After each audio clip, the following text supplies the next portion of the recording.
Ta-da, ta-da, ta-da, ta-da, ta-da. Hi guys, good morning, good afternoon, good evening. Welcome to SMC with AREWA. My name is AREWA. I welcome you to my channel. If you're new, kindly click on that subscribe button and don't forget to on your notification bell so you can get notified whenever I drop a new video, so you can come and check it out. Also, this is a Yoruba and English channel, so major Jinimoni can stop up on it. Bye. Thank you guys once again for joining me. Thank you for your love. Thank you for coming back to this channel. I really appreciate every single one of you. I don't want to waste way too much of your time. Thank you for joining me once again. Do not forget, for any of your advert, your support, your donation, or for any discussion whatsoever, my contact is going to be down below in the description box, and I'm also going to leave it lying around in the comment section area. Thank you once again, guys. Let's get into it. Before I jump into the main course of today's video, which is Naomi and family group of enterprises, pardon my manners. Before I jump into that, this is just off topic.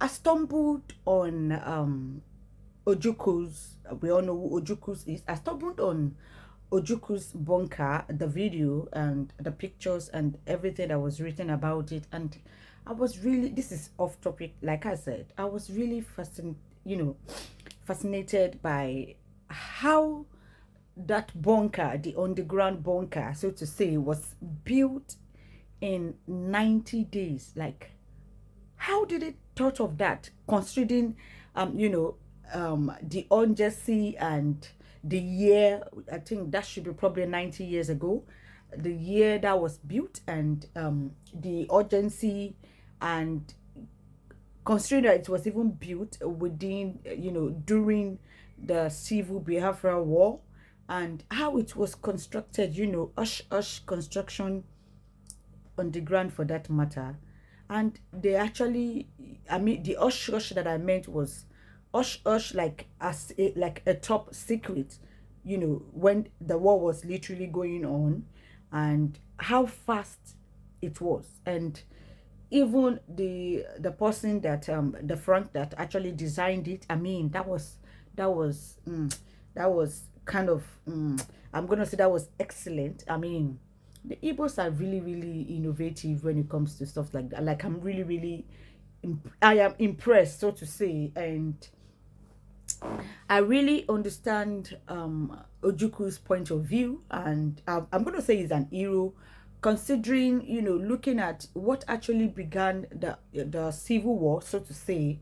Even though it was a really sad sad war, a lot of Igbos died, more than 2 million people, and these people are really, Igbo have really suffered for real. They've not been actually been, I mean, they've not really enjoyed this marriage of convenience that Nigeria is, for real. I'm a Yoruba person, but sometimes we need to acknowledge some things. And yeah, they've not really enjoyed the whatever the Yorubas or the northern people have enjoyed in this marriage of convenience. The Igbos have not really enjoyed it much, so to say. If I'm wrong, I'm a student of history, you can always correct me. And I really understood, off topic, I really understood what what brought out the civil war, so to say, the Biafra war, where as I'm led to understand that Akup was Ojuku was, I mean, his father was one of those rich people. Then he was quite educated and a student of history as well, because he has a master degree in history. And and then he was in the army, and the rest of it. And a coup, his people were being slaughtered on, his people were being targeted and slaughtered. God knows why that was, or why did that happen. Why did they target as people and kill these people? Why? Well, I mean, and then a coup was orchestrated, and then go on being him and go on actually being on the same rank in their military whatever. And then it became that the coup leader actually will be the head of state. And then this guy na my padi now. I mean, this guy, me and this guy, we serve the same place now. Why you okay? Like, you no go gree say you the thing come to another thing. Ojukwu no one gree for Yakubu Gowon, and Yakubu Gowon as well. To me, I just look at it, I'm like, apart from Ojukwu fighting for his people, because how could your people be slaughtered and you are in the position to actually make a difference, to put a stop to it. He stood up for his people. I'm going to give him that. He really, really did stood up for his people. He did. He stood up for his people. He was in the system, and he decides to stand up for his people. They were being slaughtered unnecessarily, and a coup was and then his people was killed on top of that coup again. And then Yakubu Gowon, that is my cosmate, abi we serve in the same military, is going to be the head of state for where Laya no go gree. Then it degenerated and the rest of it. And now let's go back to the main topic. That was just off topic, and I really acknowledge the Igbos and their fight. Let's go back to my main amebo. Ẹ jẹ́ ká jẹ́ òyìnbó ìgbàanì. Òyìnbó ọ̀pẹ rẹ̀ tààrẹ wá sọ yìí. Ẹ já lọ sínú story gangan. Hello, ṣàlàáfíà la bá yín o, ṣé dáadáa lẹ wà o. Èmi náà ni ọmọ yín, ọ̀rẹ́ yín, àbúrò yín, olólùfẹ́ yín, oníṣòwò yín. Ọmọọba Oyíndàmọ́lá lórúkọ tèmi, aláṣẹ àti olùdarí Tima's Place pẹ̀lú Tima House of Gold and Logistics. Níbi tí a ti ń ta gold, tí a ti ń taṣọ, tí a ti ń ta bàtà, tí a ti ń ta oríṣiríṣi nǹkan tó ń mú obìnrin dára láwùjọ. Ṣé branded glass lẹ́fẹ́? Ó wà ní bíbá àwọn branded glass bíi Gucci, bíi Versace, bíi LV, ṣàtìmọ̀, ó wà ní Tima's Place. Ṣé gold kan lẹ́yìn rí tẹ̀rọ wípé ó ti tóbi jù, ṣùgbọ́n tẹ̀yin fẹ́ grams tí kò tó yẹn, ẹ kàn sí Tima's Place. A máa fún yín ní exact grams tẹ́ fẹ́, a máa gbé jáde fún yín. Àwọn luxury abayas ń kọ́, ó pọ̀ ń bíbá yìí, ẹ pè wá. Kò síbi táwọn luxury abayas wa ò lọ. Wọ́n lọ church, wọ́n lọ mosque, wọ́n ṣe ìyàwó, wọ́n ṣe birthday. Àwọn ready to wear laces wa ń kọ́, àǹkárá ń kọ́, gbogbo ẹ̀ ló wà ní Tima's Place. Bá ṣe fẹ́ sí la ṣe máa fún yín. Ṣé fẹ́ ṣe ìyàwó fọ́mọ ni, ṣé fẹ́ ṣe kò mọ̀ ni, ẹ kàn sí Tima's Place. Láti aṣọ ọrùn yín dé gold ọrùn yín dé bàtà ẹsẹ̀ yín, we got you all covered. Mo tún wá fi àsìkò yìí sọ fún àwọn olólùfẹ́ wa tó máa ń sọ wípé àwọn ò láǹfààní gold lásìkò yìí. Níléeṣẹ́ Tima's Place àti ní Brazilian jewelries. Àwọn Brazilian jewelries yìí yàtọ̀ sí Brazilian jewelries tẹ́tí mọ́ o. Ẹ yẹ kẹ́ mọ̀ pé èmi tí màmí kì í fún yín ní òfò. Kọ́tà bá dẹ̀ gbé wá fún yín confam ni. Brazilian set táwa wá ń san pẹ̀ yìí, a máa fún yín ní guarantee ọdún 2 kẹ́ ẹ fi mọ bó ṣe rí. So Brazilian set tó bá guarantee wá, ó yẹ kẹ́ ti pé kò bá ṣàdé.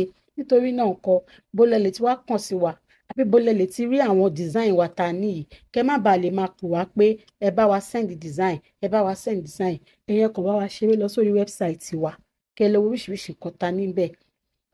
Address to our website is www.timasplace.com. Ẹ pè wá, ẹ kàn béèrè fún address wa lásán, a máa fún yín. Ẹ lọ sórí TikTok náà, àwa ń bẹ̀, à ń tajà ń bẹ̀ náà lórí Queen Tima 01, ìyẹn lórí TikTok. Ẹ bá wa lọ sórí Instagram at Tima's Place, Timas_place. Àwa ń bẹ̀ náà, a máa dá yín lóhùn. A dúpẹ́ gan-an, ẹ ṣé o. Gbogbo ẹ̀yin olólùfẹ́ wa tẹ́ ń pè wá, tẹ́ ń bá wa rajà látòrí advert yìí, ẹ ṣé gan-an. A dúpẹ́ o, a mọ̀ lóore o. Gbogbo nǹkan tẹ́ wà níléeṣẹ́ Tima's Place pátápátá, wọn ò ní fi mọ̀ yín nínú àgbàrá ẹ̀jẹ̀ o. Ṣáṣọ lẹ́ra ni, ṣé gold lẹ́ra ni, ṣé bàtà lẹ́ra ni, ṣé àwọn scarf wa yìí lẹ́ra ni. Inshallah, wọn ò ní fi sìnkú yín láìpẹ́. Ẹ ṣé gan-an, a dúpẹ́, a mọ̀ lóore o. Tima's Place, golden taste of quality. Thank you. Gẹ́gẹ́ bí mo ṣe sọ, sorry for my ranting. Mo ti kọ́kọ́ rant lọ́nu. Ẹ má bínú. So, we all know, was it day before yesterday, my last show? But in my last show, you can go and watch it. We all know, aware about what the ex-Olori Naomi posted on our Instagram page days back. You know, me, I didn't see that post too, because Naomi blocked me, and I don't know why. Somebody called Ojo Orunimowa that very day. Ojo Orunimowa. I was asleep. Somebody just called me. It's part of those our amebo, our amebos and ambassador and Wolo for Fat and amebo. amẹ̀bọ wa kan ló kẹ̀ pè mí pé Arewa o, I'm there at that police station. I saw what happened. Ṣé rí girlfriend ẹ̀ tó kọ́lé fún gbà yẹn, ṣé rí ọ̀rọ̀ ilẹ̀ ní ọ̀rọ̀ police station ni kò ní kankan ṣe pẹ̀lú kábíyèsí. Mo ní kí ló ṣẹlẹ̀. Ó ní I saw it, I was in the police station when the whole thing happened.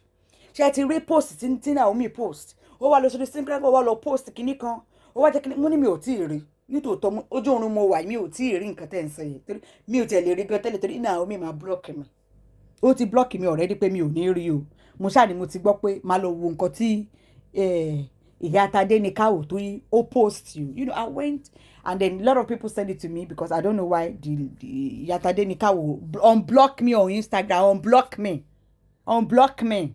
Anyway, back to the ọ̀rọ̀. Even Gbenro sef blocked me on Instagram. I don't know why. Help me beg them to unblock me. Anyways, so and I went to Instagram and I saw it. I was like, hey, from where to where? And I saw comments. I even saw our sister's comment, Simi's comment, saying what you have endured, the 1% of what you have endured, some women cannot endure it. And Naomi also as well, replying to Simi's comments under that very post. I was like, Simi no. Simi to jẹ́ pé kábíyèsí. So I like that comment was literally talking about failed marriage. Mo pé ìyẹn Simi kan náà, ìyẹn Simi tó jẹ́ pé kábíyèsí ló fi sí school tó wà, bàbá ló ń sanwó school tí ó wà. Mo dákẹ́, mo ní òkè o. Mo dákẹ́, mo ń wòran pé ṣé mo dákẹ́. Àwọn èèyàn bẹ̀rẹ̀ sí ní pé àwọn èèyàn like kábíyèsí tí ó ṣe kékeré. People started calling from everywhere from Ife. Àwọn àgbàfẹ́ ní pé Arewa ní sùúrù náà, ní sùúrù. Já fún ya Naomi, já fún Naomi bí abijọ́ méjì mẹ́ta kan. Bóyá ó máa jáde, maybe she will come out. And probably when people have started misconstructing what she posted, timesing it to Kábíyèsí, and people started calling Kábíyèsí names under her comment section, and bloggers have carried it. Maybe she will come out when she saw all that and probably come and make it like rárá o. It's not this, so there's something else entirely. It has nothing to do with Kábíyèsí o. That I should wait first before I come to to talk about it. Pé ká ní sùúrù. Even in my last video, I hinted that pé Naomi àtàwọn ẹbí àtàwọn kan ni wọ́n jọ jà, ni wọ́n jọ nọra wọn, ni wọ́n jọ kóra wọn lọ police station. Kò ní nǹkan kan ṣe pẹ̀lú kábíyèsí ò arrest wọn lọ police station torí ọ̀rọ̀ kábíyèsí. I said that in my last video that I will come and expatiate it later, hoping that because I know Naomi watch my video, that she will watch the video and she will probably know that àti get nǹkan tó ṣẹlẹ̀, bóyá ó máa wá bọ́ta fúnra rẹ̀, ó wá tún nǹkan tó kọ, to let people understand that what they are thinking is not it, because she's literally misleading and playing on people's feeling. Because I was wondering in my mind that lady dẹ̀ sọ wípé òun bí ọmọ fún wa. Ó dẹ̀ mean wípé, and she really mean that she actually ó bímọ fún wa ní tòótọ́, because tó bá bímọ fún wa ní tòótọ́ ni kò ní máa jókòó sí ibẹ̀ kí àwọn ènìyàn máa insult suppose ẹni tó bí ọmọ fún baby father ẹ̀. Kábàtì ẹ̀ wá yọ baby father kúrò, odidi ọba aládé, that sacred king, and she will stay down there when she knows the truth and let people continue to pass insult and call her ex-husband, in whom she claimed that she had a child for. Ìdí tó yẹ kí n lo òyìnbó yẹn ni wípé tó o bá sọ ẹni tí ò bímọ fún wa gan kò ṣe gbogbo báyìí, ká má wá sọ pé ìwọ tó o bímọ sí ibì kan tó o dẹ̀ ṣọ́ pé o bímọ síbẹ̀, wàá dẹ̀ dákẹ́ bẹ́ẹ̀ yẹn. Anyway, tó máa sọ wípé aláṣetẹ́ nǹkan nèèyàn máa ń ṣe láṣejù láṣetẹ́. I'm happy that the general public are even seeing the kind of person Naomi and her families are. I've always maintained from day one that tó bá fi dídà Naomi nìkan, ọmọbìnrin yẹn kò sí bí ẹlẹ́dàá ẹ̀ wà ń bẹ. Naomi ò ní problem. kò ní problem. ṣara àwọn ẹbí ẹ̀ àwọn gangan àwọn ni wọ́n ń po Naomi sínú ẹrọ̀fọ̀, àwọn ni wọ́n fi ń kó ẹrẹ̀ kiri. tó wá fi dídá àwọn nìkan kò ní problem. ṣara àwọn ẹbí ẹ̀ àwọn gangan ni wọ́n ń wọnú ẹrọ̀fọ̀, àwọn ni wọ́n ń wọnú ẹrọ̀fọ̀ kiri. You posted something. And you know that whenever it comes to domestic violence, which we know it comes in all areas, it could be emotionally, and then you wrote the word bullied, and people started thinking, automatically people would think your ex-husband is behind it. And me, I was wondering that, okay, please, you are the one that said, oh, Shemo, oh, Shegba. Ṣó ti padà sílé Ifẹ̀ ni tí ó bá kábíyèsí wá fi búlì ẹ níbẹ̀ ni, àbí kábíyèsí ló gbéra wá sí wá bá ẹ ní Àkúrẹ́ tó wá búlì ẹ l'Ákúrẹ́ ni, àbí bí ti báwo. Ó dẹ̀ jókòó síbẹ̀, ó tún grant interview pẹ̀lú BBC. Ó straighten ni nǹkan tó kọ. Ó dẹ̀ mọ̀ pé kò ní nǹkan kan ṣe pẹ̀lú kábíyèsí ẹni tó claim kó bí ọmọ fún o, because ó wùwà pé ó bímọ síbẹ̀ báyìí.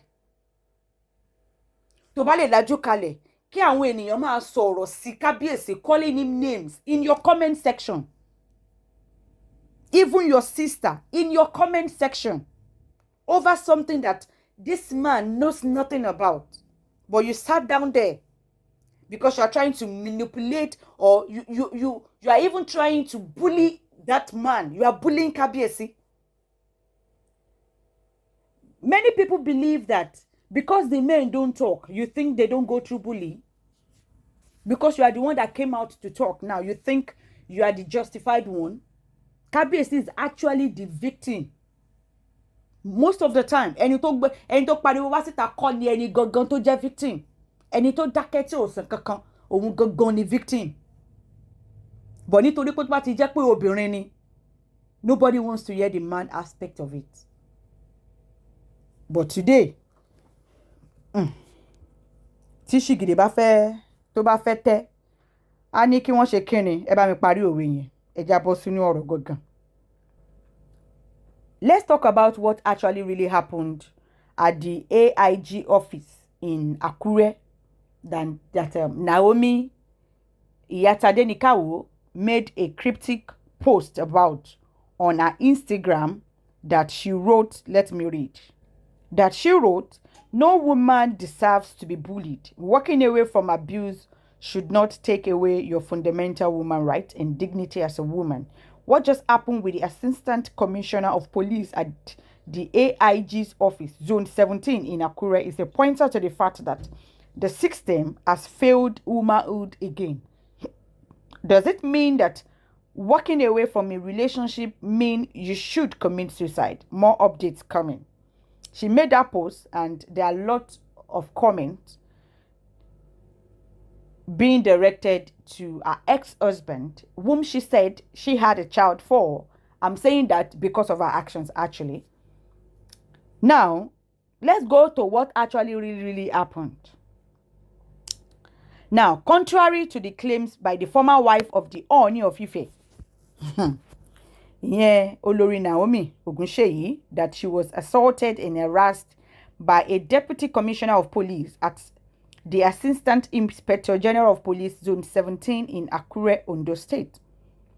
An immaculable source who is in the know of the case disclosed that Naomi was being economical with the truth, and that his brother, our brother, Benro Ogunseyi, is at the center of all this drama, as creditors whom he owned were the ones who dragged him to the police in order to recoup their money. Ṣé Benro ni onígbèsè. Àwọn tó Benro jẹ ní owó, big sum of money. Àwọn ni wọ́n gbé Benro gbà tán ti sin owó tí Benro ò san owó fún wọn ní gbèsè. Ìgbà tí ò san owó fún àwọn ẹni ẹlẹ́ni, àwọn ni wọ́n gbé lọ, ni wọ́n lọ competition nípa Benro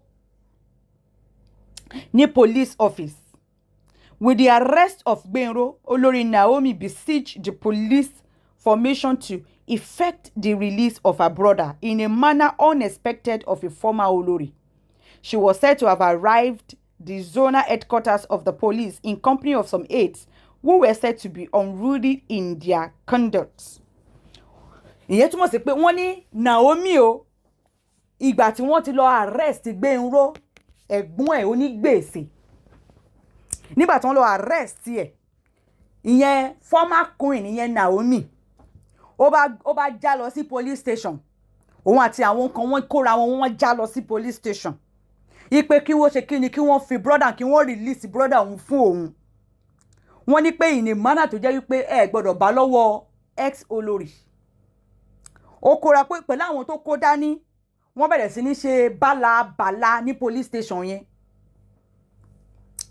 wọ́n ní Naomi rather than engaging the police in a polite manner expected of a royal queen, she started bragging that she won't allow her brother rot behind bars and that she won't be dragged in the mud, all because she has come to solicit the release of a debtor brother of ours. Ṣẹ̀rí ayé lóde ẹ wo disgrace ayé.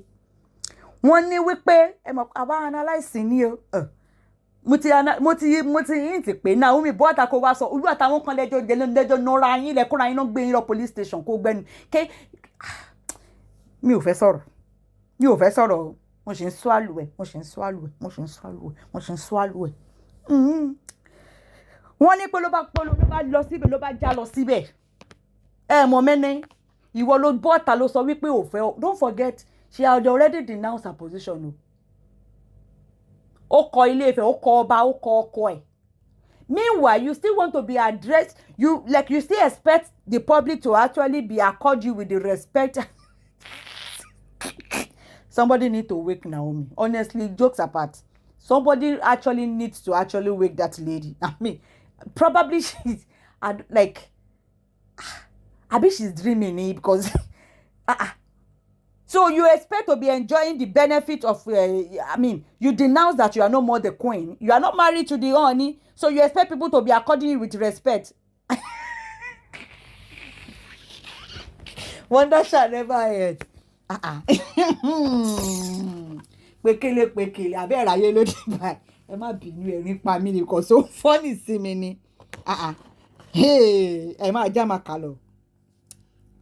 One is surprisingly, she swiftly posted the scenario on her Instagram page in a manner that subjected the queen, the Ooni of Ife, her ex-husband, to the public, suspicious as being behind her ordeal with the police.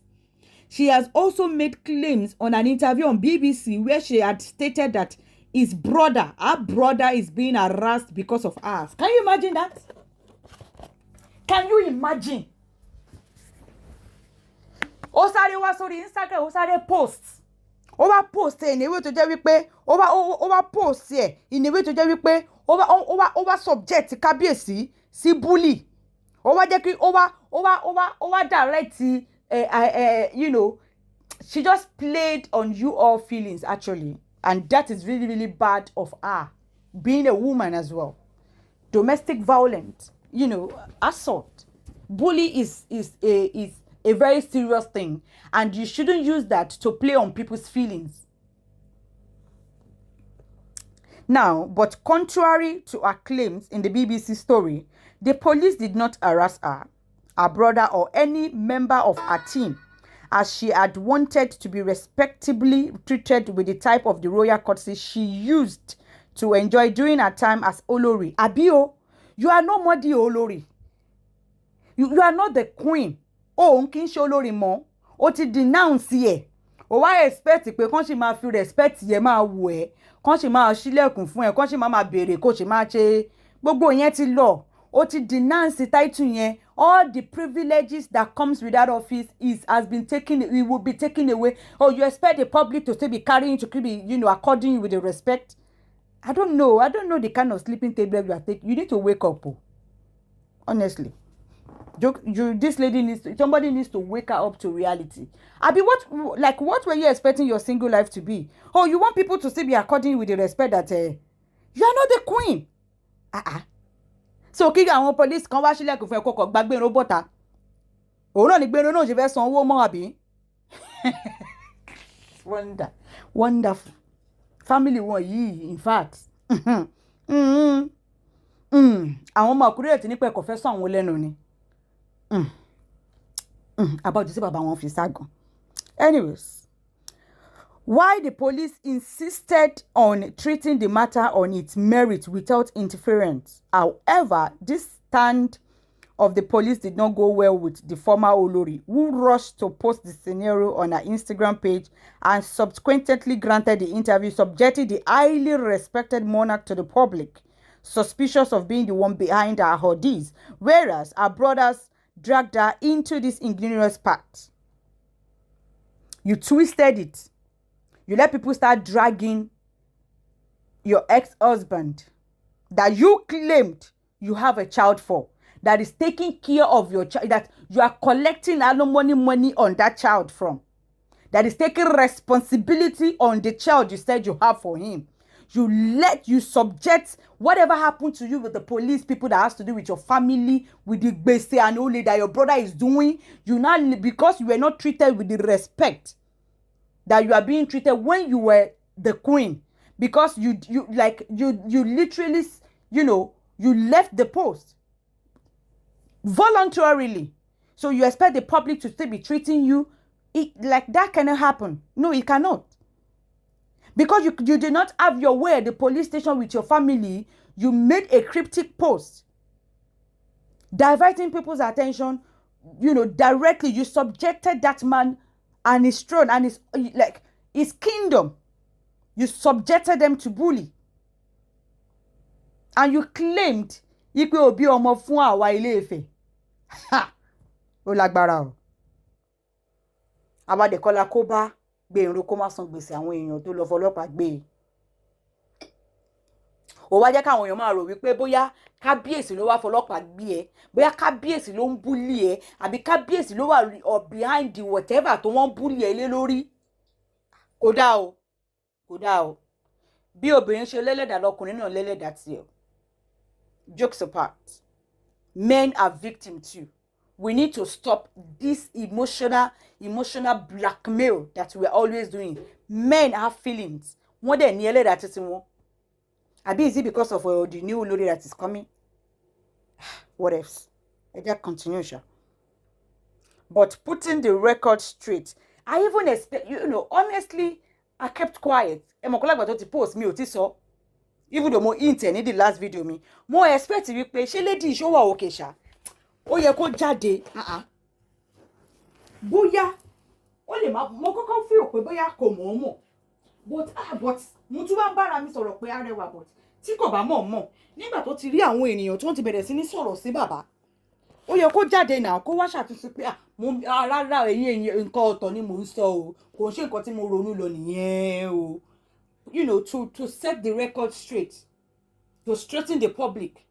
But she did not. She kept quiet.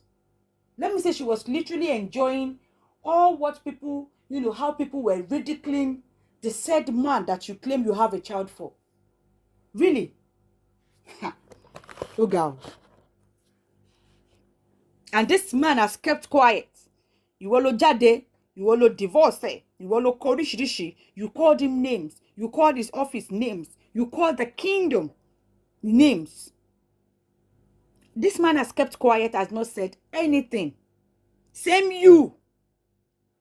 Ìwọ ló fi ipò nàyàn. Ìwọ gan lára tí wá ń ta, ìwọ ló ń jówèrè ara kiri. Adewale, who substantiated his point with a petition letter written by his lawyer to the AIG Ondo Zone 17 Akure. Ó tún bọ́ta gan, ó tún parọ́ mọ́ àwọn police station Ondo Zone 17. Akure, Ondo State, which reads in part, it was our client brief that the petitioner was approached by a serial swindler, one Mr. Gbénró, who bought 32 plots of land from our client without payment, and all our efforts to reach him have proved abortive as he has absconded. According to the petition and other reports, it was Gbénró who fraudulently bought the said land on behalf of Ojaja Pan Africa Limited. but refused to pay the owners of the land. It was afterwards the landowners who are victims of the fraud, including Wale Adeyemi, led by one Iya Eko, gbogbo alamo Iya Eko l'Akure o, collectively petitioned the police again to retrieve their money from the said Gbero, which led to his arrest. It was also gathered that, having convinced them of working for the ooni, the said parcels of land were released to him for the project, and he stylishly convinced the old woman to issue him receipt to the tune of 55 million naira. The contractor, Mr. Adeyemi Adewale, in another letter written by himself to the Commissioner of Police, Ondo State, stated a case of cheating and misconduct likely to cut bridge of peace against Mr. Oluwagbenro Akinfolarin Ogunseyi calls for investigation. It disclosed that sometimes in 2019, Mr. Gbenro, honestly, contracted him to supply him laterite to sandfill a site at Ojeda Park, phases 1 and 2, situated at Alagbaka area of Akure on the agreement of 4,796,000 naira. The letters reads, I started the work and Mr. Oluwagbenro Ogunseyi refused to pay my money despite that I also needed to pay other workers. It will interest you, sir, that Mr. Gbenro Ogunseyi had been threatening my life that I should not ask for my money again. But Gbenro, why are you always threatening people? The other time when that matter happened, you were threatening one bricklayer like that. It's ẹjọ́ ẹ̀kọ́. Bàbá ni. Bàbá tó gbé yín sínú ọlá kábíyèsí. Ẹ máa ti jẹ́ kí n kọ́. Mo fẹ́ fọ́mátì orin kan náà. Ẹ máa ti ń gbé máa jẹ́ nǹkan rẹ̀, ẹ jẹ́ ká máa kà lọ́nà. He stated that he is suspecting that the said Mr. Gbenro is planning to attack him. I am appealing to you, sir, to use your good office to investigate, arrest, and if found guilty, should be charged accordingly. Nǹkan kan gbọ́dọ̀ ṣe má nìyí Gbenro. Nǹkan kan gbọ́dọ̀ ṣe má nìyí. Nígbà tó o jẹyàn ní gbèsè, tó o tún wá ń threaten èèyàn lórí gbèsè tó o jẹ, tó o tún threaten èèyàn lórí gbèsè. Gbèsè ẹni tó o threaten lọ́jọ́ kìíní àná nínú fídíò, a rí gbogbo ẹ̀. Ìyẹn bricklayer kan àbí contractor kan nígbà tí wọ́n gba abẹ yẹn lọ́wọ́ ẹ̀ tí wọ́n gbé ẹlòmíì tó ń gbé fún bẹ̀rẹ̀ sí ní threatening yẹn. A gbọ́ gbogbo ẹ̀. He's always threatening people. Ìyẹn Gbenro yìí. Ẹjọ́ wa ni.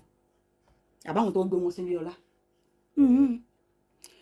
To confirm the petitions and other documents at our disposal, our reporter put a call through the same Wale Adeyemi on Wednesday. He disclosed that he had truly petitioned the police when the said Gbenro refused to pay him, and he has also dragged him before the court of law. He said what frustrated him most was the flagrant rejection of all peace moves he had severally tried to make with him. Similarly, another 85-year-old woman, Gbenro, 85-year-old woman, ọmọkùnrin ò ṣe dáadáa o. Ìyá àgbàlagbà ló tún jẹ ní owó, kò dá o. And the head of Atibiti Faye family, formerly known as Iyeko, also in a phone chat on Wednesday said she was actually duped by Gbenro, as he failed to pay her over 20 million naira money meant for the second land purchased from her. She said the first land purchased from her was 20 million naira, was paid for, but Gbenro returned to request for the support by adding 5 million naira, which she obliged. However, he returned to request for another piece of land, which was 32 acres, but on measuring, Gbenro claimed it was 30 acres, and they agreed he would pay 1 million naira for an acre, totaling 30 million naira. She informed that he failed to pay for that one, and when she became sick and needed money, Gbenro started paying in bits. She also revealed that Gbenro and a friend returned to her, informing her that he had lost the receipt, the 25 million naira receipt she gave him. She was astonished that he could have lost such, but that after much plea, since she's an illiterate, she gave them the permission to write the receipt. But to her surprise, it was discovered that Gbenro and his friend wrote 55 million naira. Hey, Olúwa o, ẹ máa gbọ́ o. Ṣé mọ̀ wípé ilẹ̀ tí ìyá Èkó tà fún tí Gbenro rà lọ́wọ́ ìyá Èkó, ilẹ̀ yẹn initially 20 million ni Gbénró sọ fún ìyá yẹn pé kí ìyá yẹn bọ̀ wọ́n hà di 5 million mọ́ so that a gba 25 million lọ́wọ́ kábíyèsí a kó 5 million sápò ìyẹn ò tún tó Gbénró lẹ́yìn tí ìyá yẹn kọ̀ yẹn fún wọn tán tó gbowó lọ́wọ́ bàbá tó ṣe gbogbo ẹ̀ ó tún wá padà wá bá ìyá èkó yẹn pé màmá o receipt tẹ́ ẹ fún mi yẹn ó ti sọnù ẹ má bínú ìyá bá ní kò sí wàhálà ìyá ò dẹ̀ lè kọ ìyá ò lè kà ìyá bá gbé bí àwọn ọmọ wọn ò sí nílé tó máa bá wọn kọ́ ó bá gbé receipt fún wọn pé ó yá ó ní Gbénró àtọ̀rẹ́ ẹ̀ ló wá ó yẹ ẹ̀kọ́ èmi kò sí wàhálà ó ní ìyá yẹn bá ṣe kéne to the surprise Gbénró bá kọ 55 million Gbénró wá hà di 20 million naira mọ́ owó yẹn ilẹ̀ 20 million naira gángan nílẹ̀ o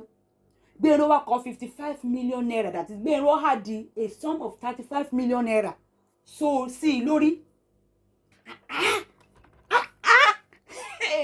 olúwa o o ilẹ̀ 20 million oníkanbẹ̀ hà di 5 million mọ́ ó gbà yẹn kò tó ẹ o tún wá ní pé o tún wá hà di another you added another 30 million on it something of 20 million ó tà ó fẹ́ lọ gba 55 million lórí lọ́wọ́ bàbá ẹjọ́ ẹ̀kọ́ ṣẹ́jú ẹ̀ wá ni ẹjọ́ ẹ̀kọ́ àwọn bàbá tó rò pé èèyàn nìyẹn mi ò sọ́rí láti sọ lórí nǹkan tá à ń ka yìí lèmi ṣe sọ mi ò sọ́rí láti sọ ìyá 85 years ó wá gba owó ìyá yẹn ó gba ilẹ̀ lọ́wọ́ ẹ̀ ó fi orúkọ kábíyèsí you know kábíyèsí gave a very big project maybe I should read the meaning before I start analyzing fídíò ilé ìlọ́ngẹ̀ má bínú àmì ìbọ̀ yìí ni ẹ jẹ́ ká kúkú ṣe lẹ́ẹ̀kan náà ìyá Elékìtì mò ń bọ̀ mi ò tí ì dé lórí ọ̀rọ̀ títí yìí mò ń bọ̀ mi ò tí ì dé rárá ìyá Elékìtì mò ń bọ̀ mi ò tí ì dé lórí ọ̀rọ̀ yìí. She also revealed that Gbénró and a friend mo ti kọ̀ yẹn Ooni's director yẹn Ọ̀túnba Moses refused to make a categorical statement when contacted by the reporters. I can't say anything, please. I don't even know what you're talking about. I advise you to take your investigation to the said police command for clearer clarification. Of course. When pressed further on whether or not he was aware of the Instagram message posted by the ex-Olori, he said, yes, of course, I have seen it, but how does that concern the palace? I wonder. If someone lamented to have been bullied by a police officer at a police station in those states, not at the palace here in Ile-Ife, Osun State, why should I be the one to be answering questions on that? My dear brother, kindly respect our culture of silence on issues like this. But yeah, we are not used to making such reactions, please. Yes, we are not. Akoni sí tàbí ọmọdé mẹ́jọ ni Naomi àtàwọn ẹbí ẹ̀ fẹ́ jẹ́ palace yẹn. Or have you ever seen Ooni make any statement on the choice of Olori Naomi to leave the marriage till date? God forbid, Baba will not ever say anything like that. Never. How can you be bewitched? How can you be witch hunting your ex-wife who is taking care of your son? Please leave us out of this. Look at what Moses said.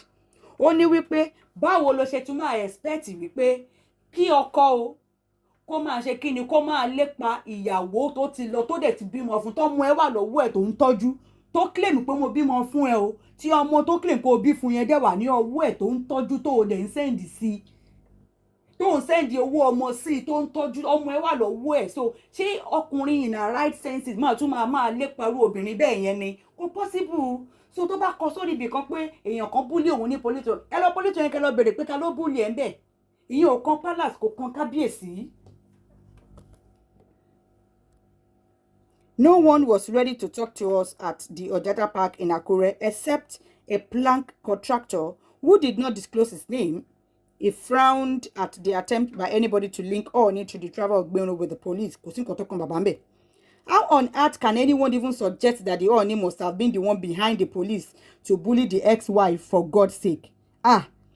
Kí n má pardon gbà tí ọ̀rọ̀ ìṣẹ̀lẹ̀ àwọn ọmọ Àkúrẹ́ tí wọ́n pè mí wọ́n in fact wọ́n lé ní 20 tí wọ́n pè mí wọ́n lé ní I mean I have their lot of their voice tó ń dẹ́ pé kí n play kí n fi bá káwọn fi bá náà bí a máa play ẹ̀yọ̀kan àbí méjì ṣá mò ń bọ̀ ọ̀nà bí a máa play maybe I should play it. How on earth if you can go to Akure and go and be asking them about them wọ́n á rojọ́ fún yín dáadáa ẹ bá lè mọ̀ pé kò jẹ́ pé bóyá mo kàn ń sọ̀rọ̀ ni. How on earth have you forgotten that that woman is the mother of the Ooni son? I know Ooni to be so kind and forgiving. Yes, Baba is. There's nobody he cannot help. See, we are all in this Akure. We knew Naomi and her family before I'm married to the Ooni. We knew them when she was with the Ooni. We know them today that they are no more with the king. As Ooni not be giving her money for her son's upkeep regularly. He has. Baba have. Even her sister, who added a needless comment on her sister's Instagram page, was it not the Ooni who put her in Afe Babalola University? Baba kukunio, Baba lo sanwó. He's on the payroll of Baba. He's on the payroll of Kábíyèsí o. Ìyẹn sí mi o. Ẹ mọ̀ kí mo sọ pé sí mi tó ń gbẹ́nu tó náà comment. Sí mi tó yẹ pé bàbá ló gbé sí school ní Afe Babalola University o. He's on the payroll of Kábíyèsí o. He's on the payroll of Kábíyèsí. Kẹ́bà lọ́n pé táwọn kan bá sọ wípé aláìmoore ní family yẹn. Àwọn tó bá sọ bẹ́ẹ̀ náà wọn ò jayò pa. Mi ò sọ pé èmi mo sọ àwọn ènìyàn tó bá sọ wọn ò jayò pa náà tá bá tún ní ká tún wò lọ sẹ́gbẹ̀ẹ́ kan. Nǹkan tó kọlà wà kúkú kàn tí bí ń tiwa la dẹ̀ ń analyze. Now, how I can only advise ex-Olori to make peace with her ex-husband without eating up all this policy. Even if they are separated, if she claimed to be the father and the mother of Tadenikawo, even if she wants Ooni to intervene in Gbero's police case, I think she should humbly do so, not by trying to blackmail the king to submission. That is exactly what that post was. To blackmail the Kábíyèsí to submission. You want your ex-husband to come and help you with a police case of your brother. You are now blackmailing him to it. Is that how it's supposed to be? All effort to speak with the police, Ondo State Police, PRO Olufunmilayo Odun Lami proved abortive, as she said she didn't pick our calls, so they left a message for her that she would get in touch with them. I just need your clarification on the matter. Iyeko, Naomi brother, in the spirit of the journalism, then they got message from them over there. And then the PPRO said he does not know anything about any matter of being bullied from nowhere in Akure. You will see all the petition and also all the receipt of payment that the Iyeko that this guy is owing. Ìyẹn Gbénró ẹ̀rí receipt ní ibẹ̀. Kábíyèsí Onírìṣà bought a property for her. Nǹkan tẹ́yìn ò mọ̀ nìyẹn. In Ijapo, he renovated and furnished it to taste like a palace with even tight security door. All those ones are being withdrawn now. Lot of things ní Kábíyèsí ṣe. What you people don't know is that, come to think of it, she's the one that left. She's the one that walked away and still complaining again. The Kábíyèsí has important things to undo. But it's quite funny, the way she thought the Kábíyèsí probably has a time. You think the Kábíyèsí have time to be stalking anybody? You better wake up. No matter how much you beat the drum of embarrassment for the Ooni, his good heart will always see him through. Oríṣiríṣi, there are a lot of things tí àwa tí bàbá kàn dákẹ́. Ṣé ti mọ́mì wọn la fẹ́ sọ ni? When almost two prominent obas, they fought dirty lórí ìyá Naomi. But a kò dákẹ́ pé, adákẹ́. There are lots and lots of things, but we just did what? Let's swallow it. Kashekini, let's swallow it. Tomate wọ́n sọ wípé Baba is not a good husband. Ẹ jọ̀ọ́, ṣé Naomi is a good wife? Ṣé ẹ lè béèrè lọ́wọ́ ẹ̀ pé what is the favorite food of your husband? in that marriage ṣó dáná fún bàbá jẹ rí ni. Oh, you expect your husband to be eating food prepared by your mother? Oh, lè dáná òun oúnjẹ sè. See, ó pọ̀ but a kò dákẹ́ pé abeg ó ti lọ. But for you to now be giving the public, a lot of things have been said. Baba has been called different names. His kingdom. Tó bá jẹ́ pé ọmọ Yorùbá ló pera ẹ̀. You are not a novice. Thank God you did not say Baba probably raped you. Kò sí ẹ̀ṣẹ̀ níbẹ̀ tí ọkùnrin bá rí obìnrin, mo like mo fẹ́ fẹ́. Tó dẹ̀ lọ rò tó padà tó gbà. Kò force ẹ. In fact, ó fàyè gbà ẹ́ àti bó ṣe gbà ẹ́, ó gba gbogbo àwọn ẹbí ẹ̀ mọ́ ẹ. You are going to be an hypocrite if you tell me, oh, tí rí ọkọ tó jẹ́ pé ó fẹ́ yàwó tó jẹ́ pé me and my wife nìkan ni kò rán family ẹ̀, kò fẹ́ rí family ìyàwó ẹ̀ gan. Ó wà dáadáa, and that does not make such husband bad people. But Baba, very open. Ṣé bó ṣe wù ẹ́? Ó nífẹ̀ẹ́ to the extent. Look at that big project he established in Akure. If Baba had not married you, Baba had no reason to go and do that big project in Akure in the first place. But because you were there.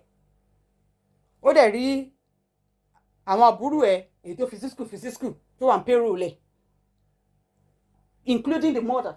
Wọ́n gbowó oṣù. Wọ́n gbé project tó yẹn lé gbé irú ẹ̀gbọ́n ẹ̀ ní ọwọ́. Such big project. Yeah, Gbendo will not say that he didn't see money. He will see money. Hence, Papa giving it to him. I mean, family ìyàwó mi ṣáà ni. Wọ́n bá jẹ lára mi kò tí pọ̀ jù. But you literally dabaru the whole thing. These are some of it. These are some of the outcomes that you people were trying to, block down. You people were trying to cover. You people were trying to cover up. Shebi they say you are rich, you are this. You are billionaire. Kilo CFX. So you cannot pay this gbese for Gbero. You cannot pay this gbese for Gbero. Koda. Shebi Baba is not trying. Shebi Baba is this, Baba is that. Go and pay the gbese for her now. For her brother now.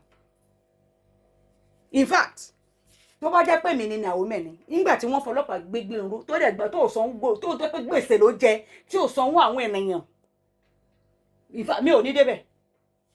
In fact, wípé ọ̀rọ̀ ẹ̀ yìí gan ó pẹ̀lú nǹkan tó fàjà láàrin tó da marriage mi rú, mi ò ní débẹ̀. Kí mọ́mì ẹ̀ kó lọ máa yanjú ẹ̀, kí dáàdì ẹ̀ kó lọ máa yanjú ẹ̀, mi ò ní débẹ̀. Tó bá jẹ́ pé mi ni Naomi, I will not step there. Mi ní dé police station. Mi ò ní gbà káwọn kan insult mi nítorí ẹ̀gbọ́n mi tó jẹ́ wípé ọ̀rọ̀ ẹ̀ ló lé mi kúrò nílé ọkọ. Ọ̀rọ̀ ẹ̀ pẹ̀lú nǹkan tó gbé mi kúrò. Ọ̀rọ̀ wọn pẹ̀lú nǹkan tó jẹ́ pé tó gbé mi kúrò pé I want to pick my family above my husband and my child. I left my marriage. I left it because of them. Because I want to be the golden child that I am. I left because of them. So òun náà máa wá sọ pé ó jẹ gbèsè o tó dẹ̀ mọ̀ pé ó jẹ gbèsè nítòótọ́ tó dẹ̀ mọ̀ wípé ó jẹ gbèsè yẹn. Wọ́n wá pè mí wá lọ sí ibẹ̀ pé kàn fi sílẹ̀ pẹ́lẹ́ láti wá ṣe kíni. Ṣé èmi mo fẹ́ san gbèsè fáwọn tó okay, like I don't even understand that statement. So Naomi actually went there that they should release the brother Gbero that hold gbèsè. Release him that you are the honest queen abi that you abi. And like I don't even like you expect the people that you gbèsè not to just leave you people because you once married the ooni abi what? It seems you don't understand your new position now. You are once an Olori. Your name is Naomi now. Naomi Ogunseyi.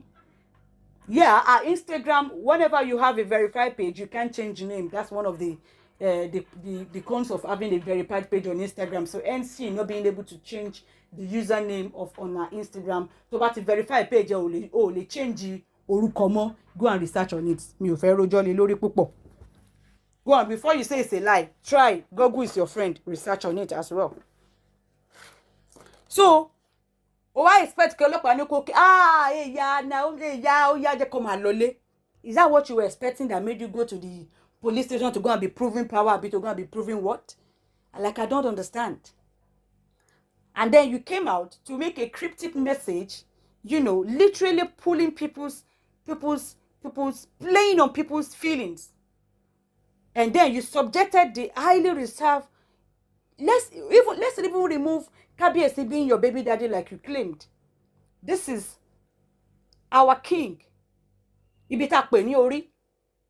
We only have one ooni in the whole of Karo-Ojire nation.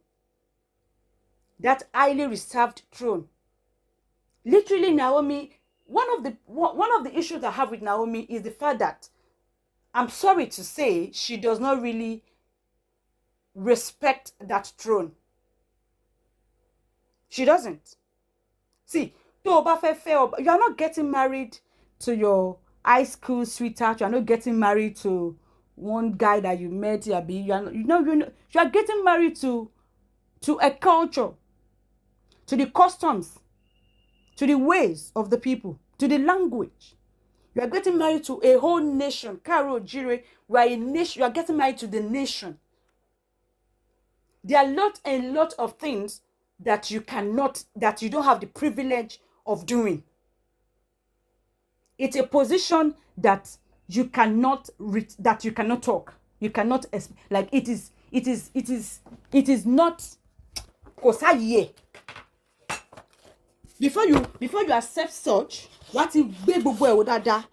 Because otikuroni just normalcy. You are getting married to a deity. You're getting married to a deity, not just a man. You are getting married to a god. Orisha. You are getting married to a deity and Orisha. Oh, Nitobo now. Otobo. You are getting married to an idol, to a deity itself, which is the only one that we have. You should know the importance of that throne. And then you claim obi omo fun throne yen. For whatever reason, ipa o raja, ipa o ta, o fe lo.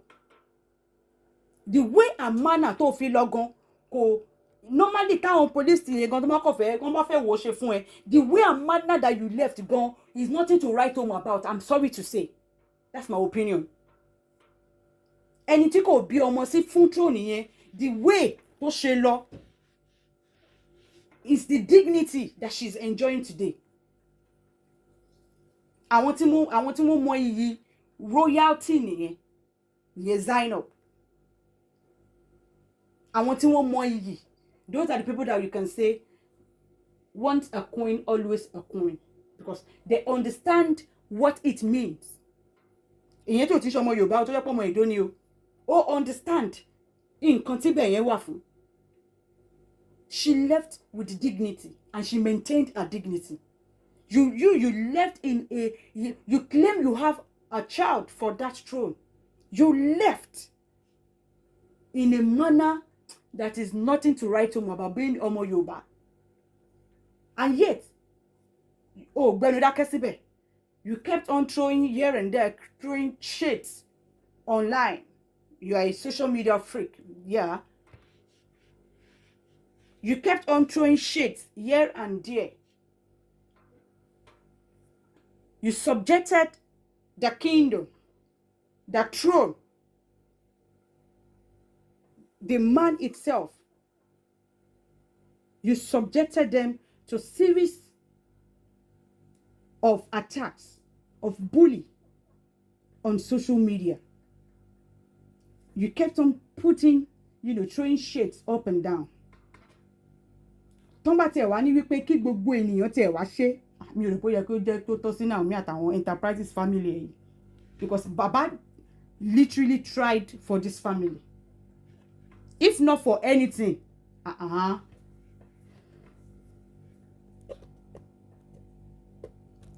tún wá yá. Ìwọ ló sọ pé ò ṣe mọ́. Ìwọ ló pè lórúkọ. Everybody dákẹ́. You divorce the man. You denounce your position. Bó ti jẹ́ kó gba mọ́tò wá, drop mọ́tò. Gbogbo àwọn nǹkan, gbogbo àwọn benefits. You still want to be, you want to denounce.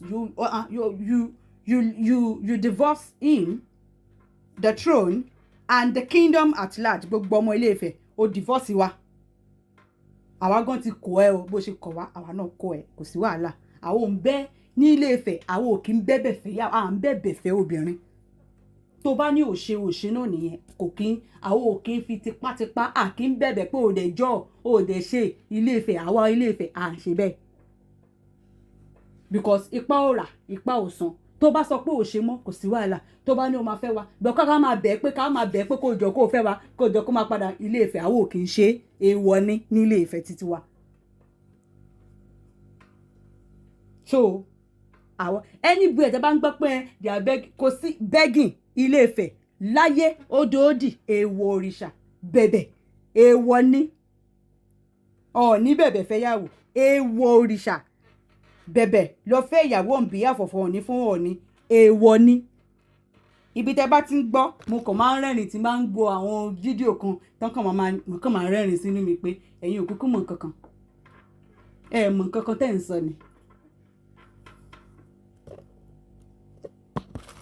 Ojú social media ìlàkú wà social media tẹ́ ẹ láìkì lákúkú wà àmọ́ bẹ́ẹ̀ ṣe rí kí bàbá tó fẹ́ yín ìgbà tí bàbá fẹ́ yín tán kúkú mọ̀ ìgbà tí bàbá ti fẹ́ jẹ́ ti fẹ́ pé ẹ̀fẹ́ wọn mọ́ àti wọn bẹ́ẹ̀ ṣe wà ara ẹ̀ aftermath là ń rí báyìí. Ó wá post nǹkan tó bí mi jù nínú yẹn o ọ̀tọ̀ nìkan tó ṣẹlẹ̀ sí ẹ ọ̀tọ̀ ni ìjà tẹ́ ẹ jọ nọra yín tẹ́ ẹ jọ ń ṣe ní police station ó tún wá ṣe kí ni ó wá post Simi àbúrò ẹ̀ náà tún sọ ọ̀rọ̀ if you don't know Simi is if that post was even about Baba your sister was indirectly insulting the father of your child the supposed father of your child ìwọ náà tún dá lóhùn ó tún acknowledge and deep down you know wípé this whatever your issue was had nothing to do with this person. It was your family that you left. You left. You literally you left your husband, your home, because of your family. It is that same family that is making you get insults. Because exactly what you were hoping to achieve with that. I don't understand. Exactly what you are hoping to achieve with that, with misleading the public, subjecting that man again to that man to another bully. I don't understand what your aims and objectives are. Exactly what you are deriving from that. I don't understand. This man has kept quiet, has not said anything. But you kept on. You kept on. Òun la gbọ́ nísì pé ẹ̀gbọ́n ẹ̀ tí lọ fi orúkọ ẹ̀ ó fi lọ ra ilẹ̀ tí ò sanwó fáwọn kan. Ó lọ forúkọ ẹ̀ gba gbogbo nǹkan kò san gbèsè.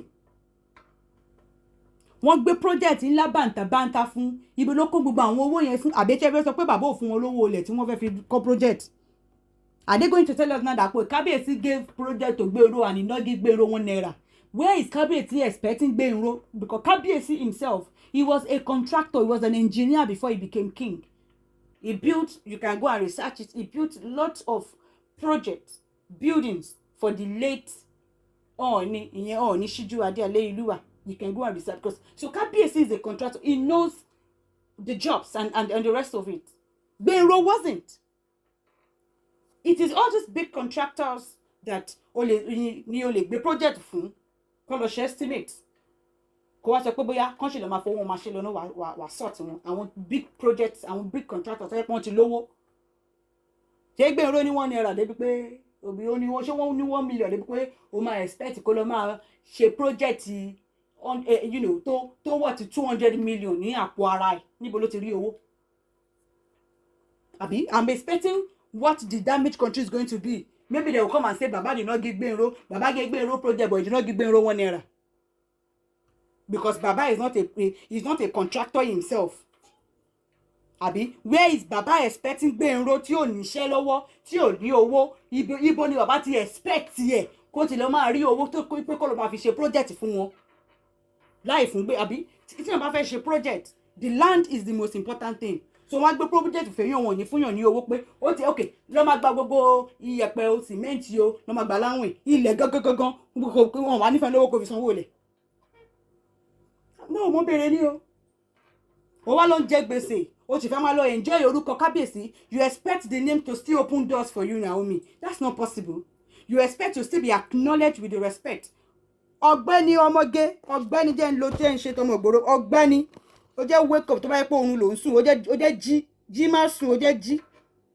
O expect káwọn èèyàn ṣe máa respect yẹ àbí kán máa ṣe, ó jẹ́ jí. Ó jẹ́ má kọjá yẹ, má kọjá rí ẹ ní street. Wọn ò ní wojú ẹ̀ òun ṣe ìyàwó ọba o. You are ex ni ẹ o.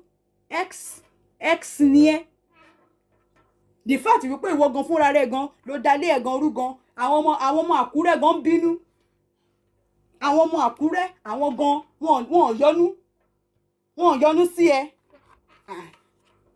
Ẹ jẹ́ n play kan tí mo ti ẹ̀ gbọ́ táwọn ọmọ Àkúrẹ́ kan tán ti ẹ̀ pè mí. Nígbà wọ́n pè mí púpọ̀ tó ń send voice AREWA play jẹ́ kó gbọ́ àwọn béèrè question lọ́wọ́ ẹ ni. Ọtí kábíyèsí ṣe fún ẹ, ó kiri ní ìgbà tí ò rí rú ẹ̀. Yẹ́ ní ìtẹ̀lọ́rùn, gbogbo ọtí kábíyèsí ṣe fún ẹ, ó kiri ní ìgbà tí ò rí rú ẹ̀.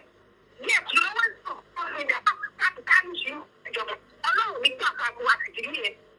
Gbogbo oríṣiríṣi Yorùbá yọba ẹsẹ̀ yẹn. Ọ̀pẹ́ báyìí fún wáyé ìṣọ́dà tó wà báyìí. Aláìní lọ́rùn òde, ó jẹ tó rẹ ní kọ́pẹ́pẹ́. Kí ló ń pè ṣáà nǹkan náà?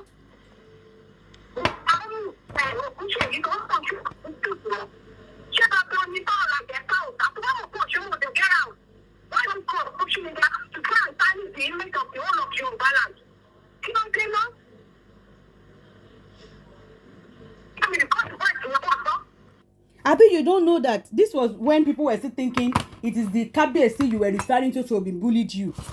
Ṣé bàbá wá sí Joshua wá sí Ilé Ifẹ̀ ni tí bàbá ṣe bully ẹ ẹ̀yin tẹ́ ẹ dẹ̀ believe pé bàbá ló bully ẹ tóòtọ́ ẹ jọ̀ọ́ ẹ dẹ̀ ń béèrè lọ́wọ́ yín òun ló gbé bàgẹ́ ló lọ kábíyèsí have no fight with her o kábíyèsí literally have no issue kò ń ṣe pé kábíyèsí bá Naomi jà tẹ́ bá gbọ́ tẹ́lẹ̀ tẹ́ bá mọ̀ kábíyèsí ò bá Naomi jà Naomi fúnra ra ẹ̀ òun ló ọ̀tọ̀ ní pé ká ní pé bàbá ló kó ẹrù ẹ̀ òun fúnra rẹ̀ ló sọ pé òun ò ṣe mọ́ òun ló kó ẹrù ẹ̀ kúrò nílé ló lọ fúnra ra ẹ̀ so báwo lẹ ṣe wá gbà tó dẹ̀ ti lọ yẹn tó ti ṣe gbogbo nǹkan tó ṣe yẹn kò sí kábíyèsí ò sọ ó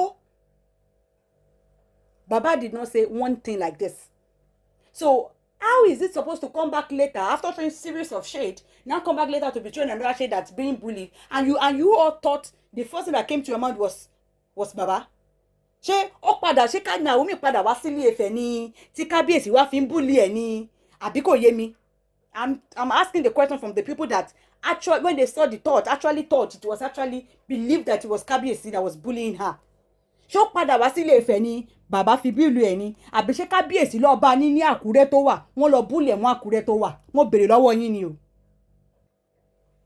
because òun ló gbé báàgì ló lọ ṣé kábíyèsí lọ bá ń lè Ifẹ̀ ní Àkúrẹ́ tó wà wọ́n ibẹ̀ náà ti lọ bully ẹ̀ mọ́ bẹ́ẹ̀ àbí ṣé ó padà ṣé òun fúnra rẹ̀ fẹ́ sí ẹ méjèèjì padà wá sílé Ifẹ̀ ni wọ́n bully ẹ̀ nílé Ifẹ̀ ni. And then you sat down there. You don't know if you think you want to fight dirty on social media with Kábíyèsí Naomi, you are literally dragging the whole of the clown of Yoruba. On tó bá bàbá tó bá fi òpó fẹ́ bá o fẹ́ rubbish bàbá o fẹ́ ṣe kíní o fẹ́ rubbish throne ẹ̀ gbogbo ọmọ káàró òjìrè ló ń rubbish. If you and Baba even do or if Kábíyèsí even do anything to you Naomi, social media is the next thing for you to bring your affairs to. So social media is where you are supposed to bring your affair to. And then they say she's a prophetess. Kate wá gbà pé you and Baba ẹni kankan àbí Baba ṣe something to you àbí gbà àbí gbàgbà àbí bá Kábíyèsí did something wrong àbí ṣe kíníkan àbí Kábíyèsí ṣe jọ ṣe social media is the place for you to bring it. I'm asking. Because if you are indeed being bullied by Baba and then you are keeping quiet, I'm sorry and I'm not sorry as well. You are an hypocrite, Naomi.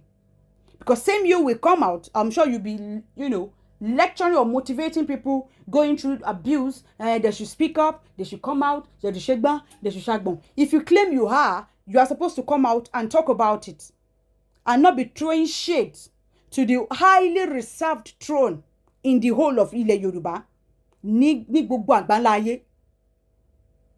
You and your family will not be coming tó bá máa jáde sọ̀rọ̀ straight up. Sọ̀rọ̀ straight up.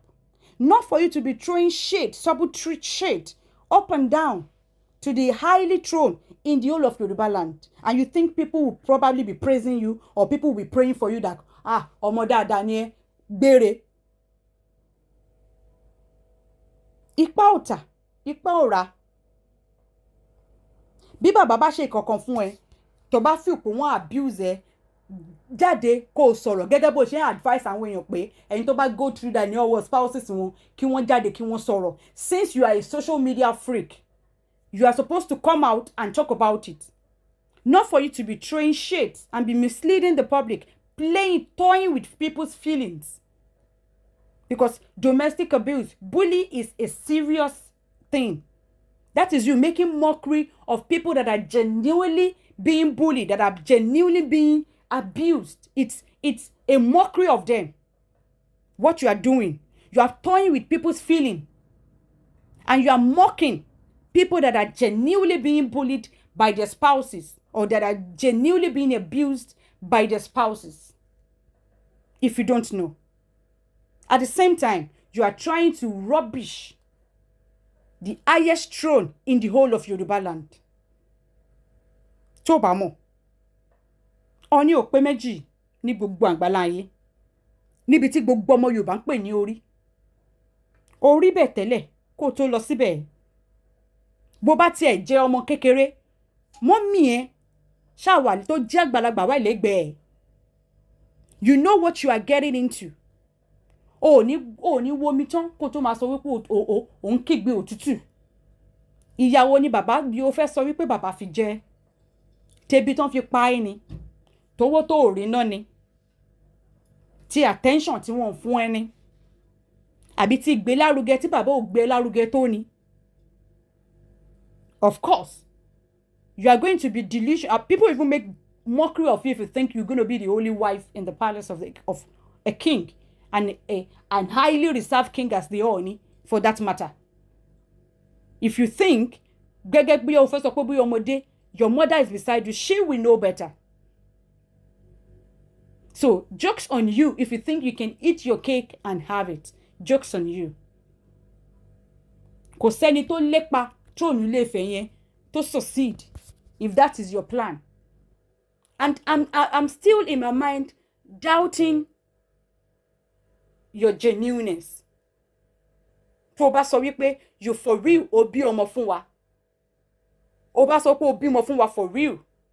And you by yourself, you are the one doing this. Níbi tó claim pé ó bí ọmọ sí. Tí bàbá ò bá fún ẹ lówó lẹ́tọ́ jẹ́ ṣòro pé kí ló fẹ́ sọ kò sí nǹkan kan tó fẹ́ sọ. Kò sí nǹkan kan kò sẹ́ni tó fẹ́ gbẹ́gbà lọ́nà bàbá. O mọ̀ kan tí wọ́n ń pè ní ọba ni. O mọ̀ kan tí wọ́n ń pè ní kábíyèsí ni. O mọ̀ kan tí wọ́n ń pè ní ọ̀ọ̀ni ni. Ìwọ ló gbé ara ẹ ló fẹ́ ṣe ẹ̀rìn méjèèjì ló fẹ́ òrìṣà náà. Wọ́n bẹ́ẹ̀. Nobody coerced you. Did they beg you? Were you persuaded? Were you forced? You are dragging that king. You dragged him. You did all sort of things. This man kept his cool. He didn't say no word. You came out. You are throwing shade. Watching people call him names. Narcissist. Is this? Is that? Is Sheba? Is Shagbon? Is Shekinikon? Is Shekinikon? Is Shekinikon? Is bullying you? Is maltreating you? Is Shekinikon to you? Is Sheba? And you ẹni tó claim kó bí ọmọ sí ni o. Níbi tó claim kó bí ọmọ sí ni o. And then you are okay. You are sitting down there. You are okay reading people's comments on your ex-husband that you claim to have a child for. And you are fine. A king, the most reserved king. You are making mockery of that throne. Look at what the other races, àwọn orí àwọn Igbo, àwọn Hausa, Igbo yẹn fi wá ṣe yẹ̀yẹ́. Igbo yẹn fi wá ṣe yẹ̀yẹ́. I guess it's sweetening you because ìwọ ló fẹ́ fi ọwọ́ ẹ̀ bá ó fẹ́ fi ba ìṣẹ̀ṣe wa jẹ́, ó fẹ́ fi ba ibi tá ń pè lórí jẹ́. Láì ṣe pé bóyá wọ́n rún ẹ lọ sí ibẹ̀ yẹn láti lọ ba ibẹ̀ yẹn jẹ́. Wọ́n ti fẹ́ ìyàwó kan tó fẹ́ ẹ̀. Ìyàwó ti lọ kó o tó lọ. So kò kí ń ṣe nǹkan tó níhùn. But ṣùgbọ́n maybe you just want to provoke Kábíyèsí to talk. You just want him to voice out. You want him to voice out. Ó ní gbogbo wa la ní ẹlẹ́dàá la ní orí títí wa. Torí pé ó ti jẹ́ obìnrin, you want to use the power, the manipulative skills of woman. And you want to get the public. I don't know what you are supposed to do with that. I don't understand. Because even as a queen and an ex-queen, even if you have any issue with your marriage, the public is not the right place for you to go in the first place. It's not. Baba is approachable any day, anytime. Kábíyèsí, the husband that you married, is approachable. Tó bá sọ pé prophetess, you have spiritual mothers and sisters. Spiritual mothers and fathers. Those are the people tó tẹ prophet pé o lè lọ sọ̀rọ̀ fún. Tó yẹ pé kò sí kí wọ́n bá bàbá sọ̀rọ̀ kí bàbá má gbọ́, kí bàbá má fún wọn ní attention. But you run to social media. Exactly what you are supposed to get out of social media, I don't understand. Social media queen. Tí n bá sọ pé public queen lásán ni kò ń ṣe the main queen, ẹ máa ní mò ń bú ni. But this what she did is totally wrong. Your shade that you threw at him misled people to call him names, to call his kingdom names, to call his throne names. Oh, you think the throne will be happy with you? There'll be àwọn ọmọ Ilé-Ifẹ̀ ó fi pé inú wa máa dùn pẹ̀lú ẹ̀ fún nǹkan tó ń ṣe. Àti fẹ́ yàwó ká tó fẹ́ ìyàwó ti kọ̀ wá ká tó fẹ́ ká kó tó kọ̀ wá kò yẹ kó dogun kó dọ̀ràn tó yìí náà. Kò yẹ kó dogun kò yẹ kó dọ̀ràn tó yìí. Social media gbelenta sí social media kọ́ láti fẹ́. But you are a social media queen. You clearly love the attention on social media. If anybody even bring a marital issue to you, I'm very sure you tell the person to go on social media, because that is where you literally brought your own to. You brought it on social media. That is what you did. The first thing you did is bringing it on social media. Any small thing, bringing it on social media. Any small thing, bringing it on social media. You go come shele in police office. You go look just on the social media. You go fún rárá ẹ. Bóyá àwọn tí gbẹ̀rún wá jẹ lówó. Oh, okay, ẹ fi ṣe first attack. Remember I used to say it on my platform that forget just because somebody is the one that ran to social media to bring a matter does not mean they are actually guilty. Does not mean they are not guilty. Nítorí pé èèyàn ló sáré jáde wá gbọ́rọ̀ social media. Ìyẹn túmọ̀ sí pé wọ́n jàre o. Ó lè jáwọn gangan ni wọ́n jẹ̀bi o. Ẹ gbàgbé o. Mo máa ń sọ dáadáa. So kí àwọn tó jẹ lówó kí àwọn yẹn dákẹ́ kó má sọ̀rọ̀ kó má béèrè owó wọn. Àbí bó ṣe gbé wá social media nísìnyí kí àwọn tó jẹ tán ní ìdòwò wọn káwọn náà kàn ṣe kíni kàn ṣe zip kan kí wọ́n zip up àtẹ̀jẹ́ pé queen ni wọ́n bá jà. Ex queen lásán. Ẹ wá ní kó má sọ wọ́n ṣe wọ́n ní béèrè owó wọn ni. Báwo ni ṣe ní béèrè owó wọn? Láti 2019 tí gbèrò ti jẹ gbèsè tó bá ká ẹ lára gẹ́gẹ́ bó ṣe sọ pé tó bá ká lára wàá bínú bá san gbèsè yẹn ni. Àbí èló ní 55 million bínú bá san. If 55 million was a chicken change, shebi they say you are this and that. Pay it now. Owó Sanfili tí bọ̀bọ́ yẹn ló jẹ́ òun 4 million plus, almost be 5 million. Shebi they say chicken change, you are keke. Pay it off now if it is chicken change. Why are you getting embarrassed? Your brother is being taken to the police station because of 55 million chicken change, because of 5 million naira chicken change. Pay it off. Now, waiting more yi baba. Orí Kábíyèsí throne Ilé-Ifẹ̀ yẹn àkókòdà àdàbí òun ló máa dá láàrin throne Ilé-Ifẹ̀ yẹn àti family Naomi. Àdàbí ìtẹ́ Ilé-Ifẹ̀ àdàbí òun ló máa dá. Bóyá ìtẹ́ yẹn òun ló ṣèkà ni tàbí ẹ̀yin tó bá jẹ́ wípé gbogbo nǹkan tẹ́ ń sọ wípé ìtẹ́ yẹn tẹ́ ń lè mọ́ ìtẹ́ yẹn tó bá jẹ́ pé bẹ́ẹ̀ ló ṣe rí òun ni ìtẹ́ yẹn kò ní jà fúnra ẹ̀. Àdàbí ló máa dá láàrin ìtẹ́ Ilé-Ifẹ̀ àti Naomi àti àwọn ẹbí wọn. Òun ni gbogbo àwọn nǹkan àwọn èdè táwọn èèyàn ń pè sí ìtẹ́ yẹn lára ló máa ṣẹ mọ́ ara ìtẹ́ yẹn. Àdàbí ló máa dà. Èmi ò ní sọ ju bẹ́ẹ̀ lọ. Over to you. Ìbílẹ̀ solutions is here to stay. They are your herbal remedies for infections, diseases, gonorrhea, syphilis, vaginal discharge, moving pile in the body, noisy stomach, STD, yeast infection, or fertility treatment. Is your fallopian tube blocked, or you have fibroid, or you have ovarian cross cancer? Arthritis ni? Is it low sperm count? Àbí wọ́n ta yín lọ́fà ni? Agbo Ìbílẹ̀ solutions. They are the confirmed one. No, just order. They are the herbal remedy for any of all these things. Any of all these things. Àbí is agbo jẹ̀dí, akọ jẹ̀dí gidi. Àwọn tó máa jẹ́ kí ẹpọ̀n yín kó máa jẹ́ kó máa dìde. Àwọn bàǹtẹ́ nǹkan burúkú ọ̀dọ̀ Agbo Ìbílẹ̀ solutions lẹ ti lè rí o.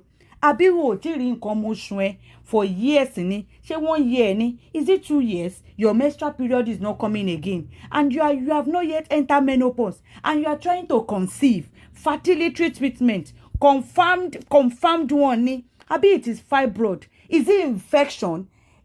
We women, infection normally deal with us. Some people are having difficulties conceiving, and it is because of infection. And you've tried all possible ways. Yes, you are not seeing any reason to it. Come to Agbo Ìbílẹ̀ solutions. When it comes to, they are the #1 solution to fertility treatment. They are the #1. Oh, people are getting pregnant. Lọ́pọ̀lọpọ̀ ni o. They are confirmed. Or is it come and get your confirmed kanyamata? Are you the type that when your man is sleeping with you, you don't normally feel it? Come to Agbo Ìbílẹ̀ solutions. They will get you confirmed herb that will make you be feeling it. Or you have low libido. Ọkùnrin mi a máa bóbìnrin sùn, ara obìnrin yẹn kò ní move, kò ní feel ẹ̀, kò tẹ̀ ní mọ bó ṣe ń dùn bùkọ̀ǹkọ̀, kò ní dùn mọ́ débi kó fẹ́ feel ẹ̀. Ẹ wá pé Agbo Ìbílẹ̀ solutions o. Ẹ wá pé Agbo Ìbílẹ̀ solutions +234 70 63 55 95 91. Again, +234 70 63 55 95 91. Agbo Ìbílẹ̀ solutions. Àwọn ló lè ṣe. They deliver worldwide. Add this kind of ringtone. If you